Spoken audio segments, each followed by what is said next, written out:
नमस्कार दोस्तों, आज का ये वीडियो बहुत ही इंपॉर्टेंट और जरूरी है आप सभी के लिए।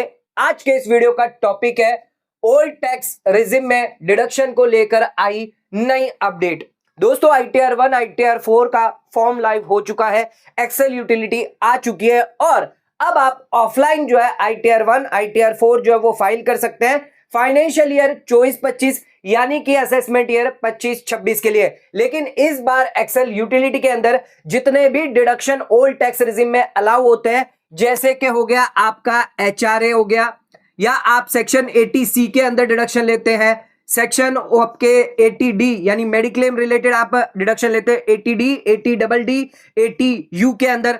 इसके अलावा अगर आपने एजुकेशन लोन लिया हुआ है 80E, या फिर हाउस प्रॉपर्टी पर लोन लिया हुआ है, या आप इंटरेस्ट बोरोड कर रहे हैं, होम लोन यानी रेंटल प्रॉपर्टी है उस पर आपने जो भी इंटरेस्ट दिया है होम लोन लेने पर उसके रिलेटेड, और अगर आप डोनेशन करते हैं 80G के तहत अगर आप डोनेशन करते हैं, या इसके अलावा अगर आप पॉलिटिकल पार्टी को कंट्रीब्यूशन करते हैं 80GG 80GGC के अंदर, तो यहां पर इन सभी सेक्शंस के अंदर अब आपको जो है नई डिटेल्स प्रोवाइड करनी पड़ेगी, यानी एक्स्ट्रा डिटेल आपको प्रोवाइड करनी पड़ेगी। अब हर कोई यहां पर डिडक्शन जो है वो क्लेम नहीं कर पाएगा, यानी जो लोग फेक डिडक्शन क्लेम कर रहे थे उन लोगों पर अब जो है वो रोक लगने वाली है। ओल्ड टैक्स रिजिम में अब आप फेक डिडक्शन जो है वो क्लेम नहीं कर पाएंगे। एक्स्ट्रा डिटेल आपको जो है यहां पर देनी पड़ेगी, एक्स्ट्रा जानकारी जो है वो आपसे मांगी जा रही है। ITR 1 ITR 4 फॉर्म के अंदर कौन सी डिटेल अब आपसे मांगी जाएगी डिडक्शन रिलेटेड, चाहे वो 80C हो 80D 80E, कितने भी डिडक्शन है सभी डिडक्शंस के लिए यहां पर डिटेलें मांगी जा रही है।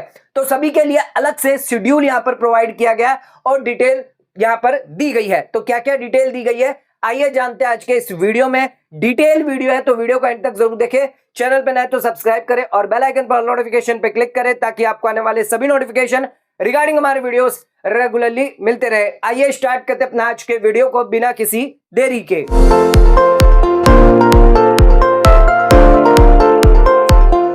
तो दोस्तों आइए स्टार्ट करते अपना आज के वीडियो को और बात करते हैं ITR 1 ITR 4 फॉर्म में ओल्ड टैक्स रिजिम को लेकर जो भी डिडक्शंस है उसमें क्या क्या एक्स्ट्रा डिटेल आपको देनी पड़ेगी फाइनेंशियल ईयर 24-25 यानी कि आपका असेसमेंट ईयर है 25-26 के लिए। सबसे पहले बात करते हैं HRA की। अब आपको ये एक्स्ट्रा डिटेल यहां पर देनी होगी।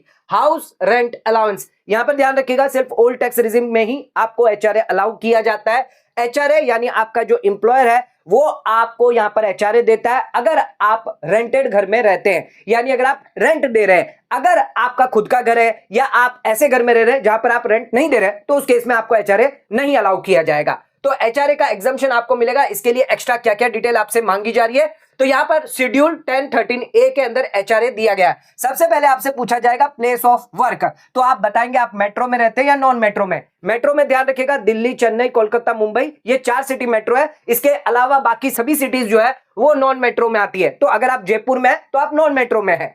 तो यहां पर आपको मेट्रो या नॉन मेट्रो में क्लिक करना होगा। इसके बाद आपको लिखना होगा एक्चुअल HRA रिसीव। हम मान के चलते 1,80,000 जो है एक्चुअल HRA एम्प्लॉयर द्वारा हमें दिया गया है। फिर तीसरी डिटेल देनी आपको एक्चुअल रेंट पेड, कितना एम्प्लॉय ने रेंट पेड किया है, तो 1,92,000 एम्प्लॉय ने रेंट पेड किया है। फिर आपको चौथी डिटेल देनी है आपकी सैलरी की डिटेल, कितनी आपकी बेसिक सैलरी है, कितना आपको DA मिला है। तो यहां पर हमने 4,80,000 हमारी बेसिक सैलरी है, 72,000 हमें DA मिला है, यानी 5,52,000 टोटल हमारी सैलरी निकल कर आती है, क्योंकि HRA के लिए हमें सैलरी प्लस DA दोनों कैलकुलेट करना होता है। पांचवें पॉइंट के अंदर अब आपने ये जो एक्चुअल रेंट निकाला है और ये जो सैलरी निकाली है तो इसका कैलकुलेशन होता है actual rent minus 10% of salary. तो आपका 1,92,000 आ जाएगा और 5,52,000 का 10%, यानी यहां पर आपका हो जाता है 1,36,800। इसके बाद आपको यहां पर छठे कॉलम में पूछा जाएगा 40% या 50% ऑफ सैलरी।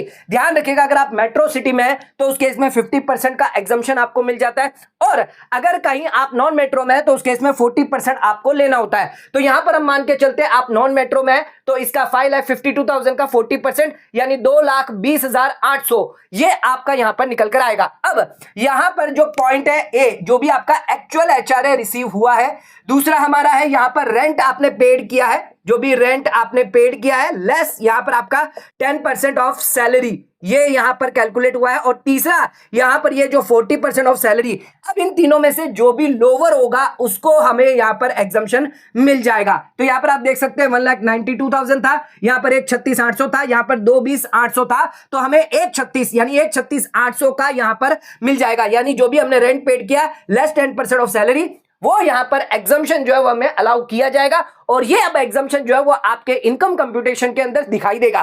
पहले आप डायरेक्टली एग्जम्पशन लिख देते थे, लेकिन अब यहां पर एक्स्ट्रा डिटेल जो है वो आपसे मांगी जाएगी, एक्स्ट्रा फिगर अब यहां पर आपको देने होंगे। तो आपकी सैलरी स्लिप होगी या फिर आपके पास सैलरी का ब्रेकअप होगा, तो उसके हिसाब से आप अपना एचआरए डाल सकते हैं, कितना रेंट आपको मिला है वो आपको डालना होगा, और कितनी सैलरी आपकी बेसिक सैलरी है, डीए सैलरी है, ये चीजें डिटेल आपको पता होनी चाहिए। तभी ये फॉर्म जो है वो आप भर पाएंगे, तभी आप अपनी आईटीआर जो है वो आगे प्रोसेस कर पाएंगे। अपने सेकंड पॉइंट पे सेक्शन 80C का अगर आप डिडक्शन लेते हैं 1.5 लाख का आपको फायदा मिलता है। अगर आप निवेश करते हैं, एलआईसी पॉलिसी में निवेश करते हैं, ट्यूशन फीस में, हाउस प्रॉपर्टी में निवेश करते हैं, लोन लेते हैं, रीपेमेंट करते हैं, या फिर अगर आप फिक्स डिपॉजिट करते हैं, 5 साल की फिक्स डिपॉजिट करते हैं बैंक के अंदर या पोस्ट ऑफिस के अंदर, सीनियर सिटीजन सेविंग स्कीम में निवेश करते हैं, कंट्रीब्यूशन करते हैं पीएफ में, तो आपको सेक्शन 80C में डिडक्शन मिलता है। तो पहले यहां पर सिर्फ फिगर लिखना होता था, लेकिन अब आपको कुछ एक्स्ट्रा जानकारी देनी होगी। क्या क्या जानकारी देनी होगी? तो deduction in respect of life insurance premium, deferred annuity हो गया, contribution to PF under section 80C,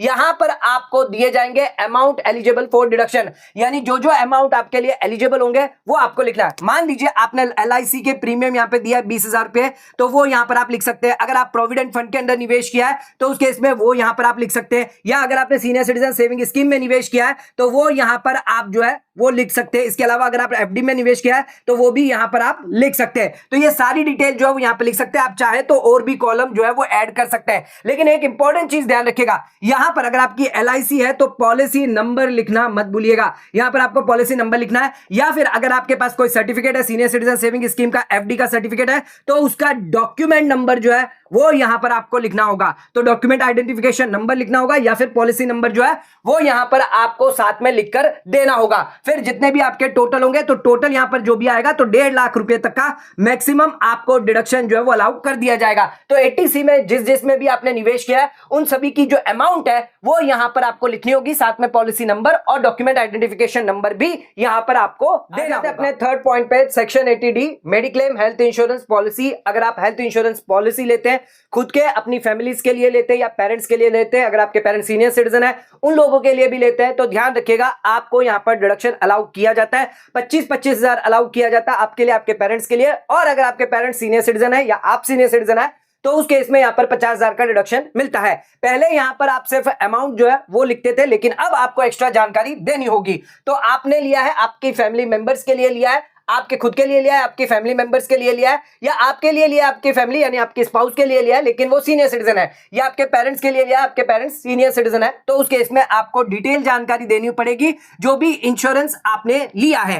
तो यहां पर सीरियल नंबर आ गया, और यहां पर आपको देना होगा नेम ऑफ इंश्योरेंस, यानी कौन सी इंश्योरेंस कंपनी से आपने इंश्योरेंस करवाया है, मेडिक्लेम करवाया। हो सकता है आपने स्टार हेल्थ से करवाया हो, या फिर आपने आईसीआईसी लोम्बार्ड से भी करवाया हो। तो जिस भी यहां पर इंश्योरेंस कंपनी से आपने इंश्योरेंस करवाया उन सभी का यहां पर नाम आ सकता है, और इसके साथ साथ उनका जो पॉलिसी नंबर है, जो भी पॉलिसी नंबर आपको दिया गया है, मेडिक्लेम पॉलिसी नंबर होगा, वो भी आपको यहां पर लिखना होगा। और कितने अमाउंट का किया है आपने, मान लीजिए 50,000 का किया है या 20,000 का किया है, जितना भी आपने किया है, जितने भी नंबर ऑफ आपने किए, एक किए तो एक लिखिए, दो किए तो दो लिखिए, अगर आपने 3 से ज्यादा किए तो आप एड रो करके भी यहां पर कर सकते हैं। टोटल यहां पर आपका पेमेंट निकल कर आ जाएगा, और उसके हिसाब से जो है वो आपको डिडक्शन कैलकुलेट होगा कि कितना डिडक्शन आपको अलाउ किया जाएगा। तो यहां पर अब आपको इंश्योरेंस कंपनी की डिटेल देनी है, पॉलिसी नंबर डिटेल देनी है, ये एक्स्ट्रा जानकारी जो है वो इन सभी केस के अंदर देनी है, चाहे आप खुद के लिए कर रहे हैं, फैमिली के लिए कर रहे हैं, सीनियर सिटीजन के लिए कर रहे हैं, पेरेंट्स के लिए कर रहे हैं, पेरेंट्स अगर सीनियर सिटीजन है तो इन सभी में आपको अब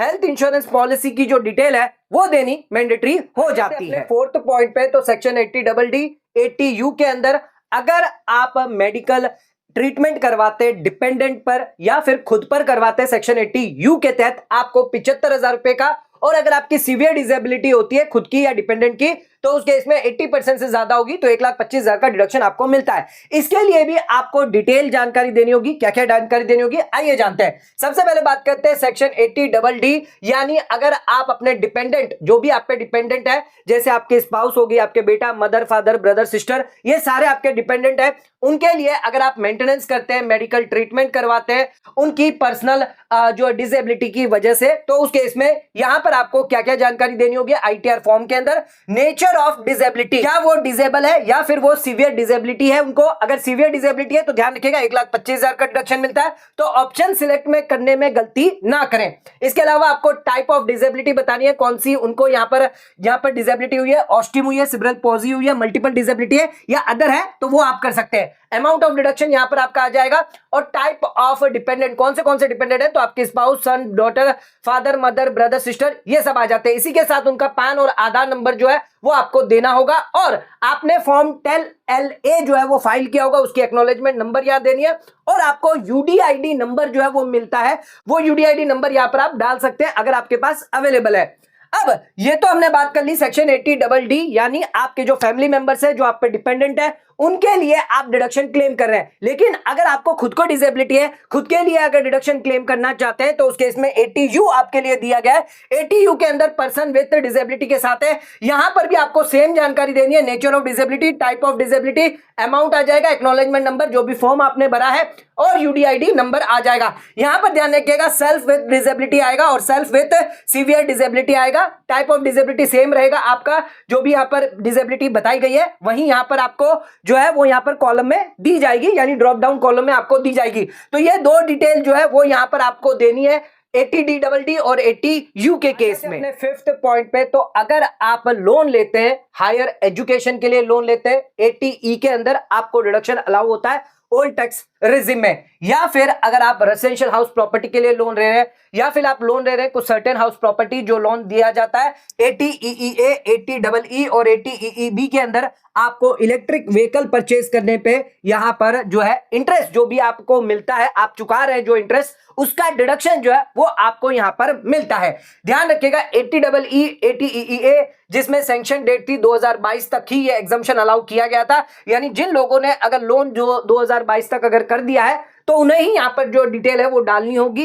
एक्स्ट्रा डिटेल जो डिटेल दी जाएगी, क्या क्या डिटेल दी जाएगी ये मैं आपको बता देता हूं।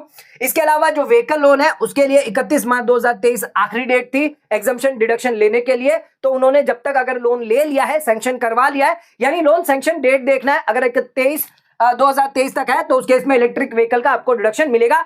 तो आपको क्या क्या डिटेल यहां पर देनी है वो मैं आपको बता दूं। हायर एजुकेशन लोन अभी भी अलाउ है, आप कभी भी ले सकते हैं, इसके लिए कोई लास्ट डेट नहीं है। तो यहां पर होगा आप कौन सी बैंक से लोन ले रहे हैं, बैंक से ले रहे हैं या इंस्टीट्यूशन से ले रहे हैं, तो लोन कहां से लिया है उसका नाम, यानी आपने आईसीआईसी बैंक से लिया तो उसका नाम लिख दीजिए, या एचडीएफसी बैंक से लिया है तो उसका नाम आपका आ जाएगा। लोन अकाउंट नंबर, यहां पर आपका लोन नंबर जो होगा बैंक के अंदर या इंस्टीट्यूशन के अंदर वो डाल दीजिए। कौन सी डेट को सैंक्शन हुआ है तो ये डेट डाल दीजिए, मान लीजिए 1 अप्रैल 2024 को सैंक्शन हुआ है तो वो डेट आप डाल सकते हैं। इसके अलावा टोटल अमाउंट ऑफ लोन, कितना अमाउंट का लोन सैंक्शन किया गया था, यानी आपका मान लीजिए 50 लाख का जो लोन है वो सैंक्शन किया, और आउटस्टैंडिंग कितना है, तो हो सकता है आपका 31 मार्च में 30 लाख का ही लोन यहां पर खड़ा हो, तो यहां पर ये डिटेल देनी है। उसके बाद आपने कितना ब्याज दिया पूरे साल के अंदर, तो यहां पर आप लिख सकते हैं कि आपने 50,000 का ब्याज दिया या 5 लाख का ब्याज दिया, जो भी आप दिया वो डिटेल आप डाल सकते हैं। ध्यान रखिएगा अगर आपका इलेक्ट्रिक व्हीकल लोन है तो एक एक्स्ट्रा डिटेल आपको डालनी है, व्हीकल रजिस्ट्रेशन नंबर, यानी जो भी इलेक्ट्रिक व्हीकल के लिए आपने डिडक्शन ले रहे हैं उसका व्हीकल नंबर आपको डालना इंपॉर्टेंट है।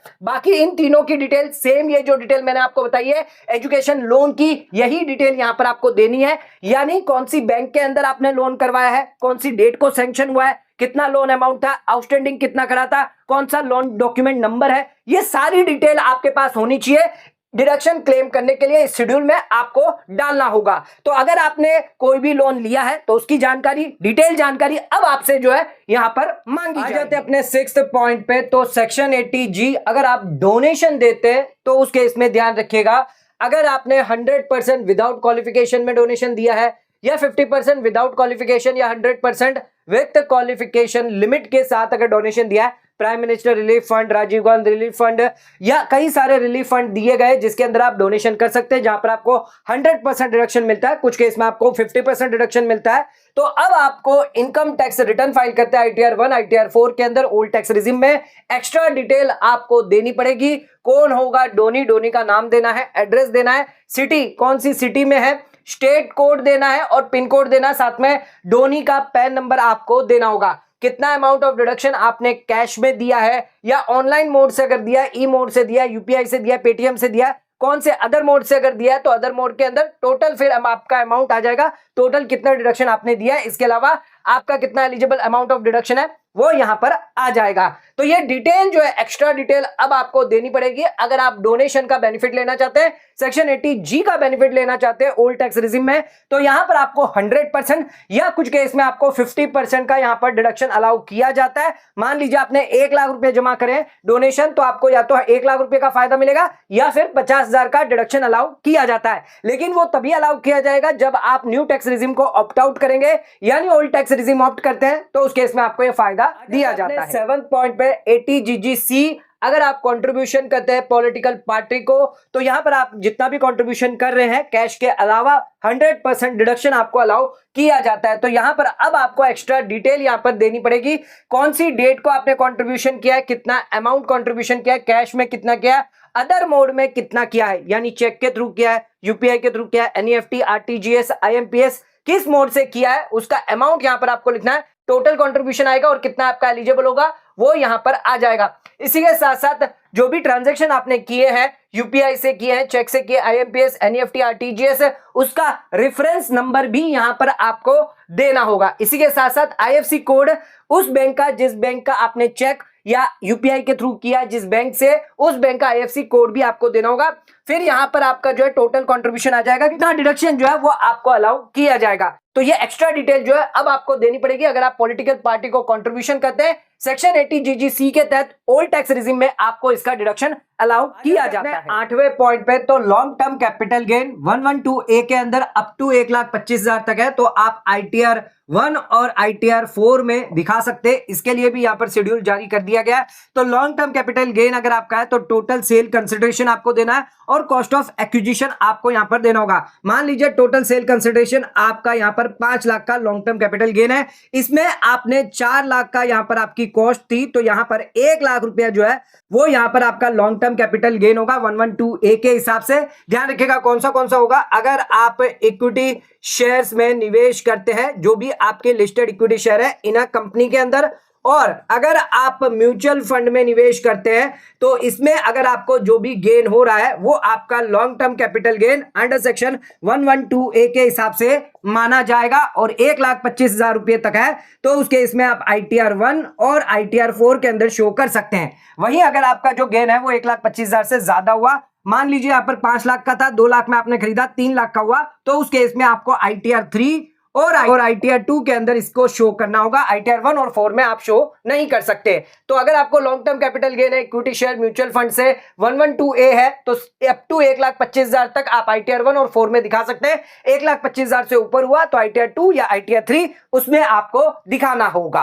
तो दोस्तों ये 8 बड़े शेड्यूल जो है वो इस बार यहां पर डिटेल में आपको जानकारी देनी होगी। ओल्ड टैक्स रिजिम में अगर आप जाते हैं, ऑप्ट करते हैं, न्यू टैक्स रिजिम में आपको देने की जरूरत नहीं है। न्यू टैक्स रिजिम में ये आप दे सकते हैं, लेकिन इनके अलावा जो 7 है वो आपको देने की जरूरत नहीं है। लेकिन ओल्ड टैक्स रिजिम ऑप्ट करते हैं तो जो पहले 7 शेड्यूल मैंने आपको बताए थे वो देना आपको कंपलसरी है, साथ में ये भी आप दे सकते हैं। ITR 1 ITR 4 में ये आपको अलाउ किया जाएगा। तो ये 8 बड़े बदलाव जो है इस बार किए गए हैं ITR 1 ITR 4 में। डिटेल जानकारी अब आपसे मांगी जाएगी अगर आप डिडक्शन क्लेम करते हैं। सरकार का कहना यही है कि कोई भी फेक डिडक्शन ना ले, इस वजह से अब डिटेल जानकारी आपसे पूछी जाएगी। पहले ये डिटेल जानकारी नहीं मांगी जाती थी, सिर्फ अमाउंट डिडक्शन का होता था वही आपको देना होता था, उसके अलावा कोई डिटेल नहीं मांगी जाती थी, कोई एविडेंस नहीं मांगा जाता था। लेकिन कई लोगों का ऐसा देखा गया है फेक डिडक्शन ले रहे, गलत डिडक्शन ले रहे हैं, जिसकी वजह से अब सरकार ने इस बार फाइनेंशियल ईयर 24-25 यानी असेसमेंट ईयर 25-26 में यह बहुत बड़ा बदलाव किया है। तो दोस्तों आज का वीडियो आपको कैसा लगा नीचे कमेंट करके हमें जरूर बताइए। वीडियो रिलेटेड कोई डाउट है, क्वेरी है तो वो भी आप हमें पूछ सकते हैं। आज का वीडियो ज्यादा से ज्यादा शेयर करें ताकि और लोगों तक इसकी नॉलेज पहुंच सके। आज का वीडियो खत्म करते हैं, धन्यवाद।